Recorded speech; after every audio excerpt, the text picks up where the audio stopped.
नमस्कार, मी डॉक्टर नीलकंठ धनराज पाटील।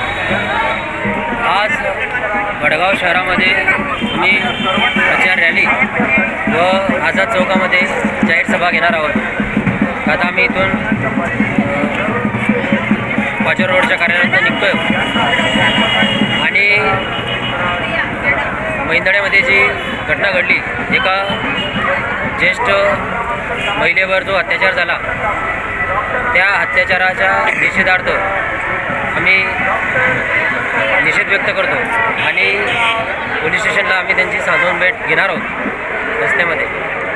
आणि अशा घटना घडू नये, कायदा आणि सुव्यवस्था ही वडगाव पाचोऱ्यामध्ये राहावी यासाठी सगळ्यांनी जो योग्य उमेदवार असेल त्याच्या बाजूने मतदान करा आणि वडगाव पाचोऱ्यात जे गुंडगिरी, भ्रष्टाचार आणि परिवारवाद वाढला आहे त्याला बाउंड्रीच्या बाहेर पाठवा, ही सगळे मतदार बंधू आणि भगिनींना माझी नम्र विनंती। दादा, आज तुमचं प्रचार रॅली जी आहे त्याचं नियोजन काय काय आणि कुठं कुठं जाणार आहेत? आज आम्ही आमच्या पाचोरा रोड कार्यालयातनं बस स्टँड आणि नंतर पोलीस स्टेशन, मेन रोड आणि त्यानंतर आझाद चौक आणि आझाद चौकमध्ये जाहीर सभा घेऊन आम्ही या रॅलीचा समारोप करतो।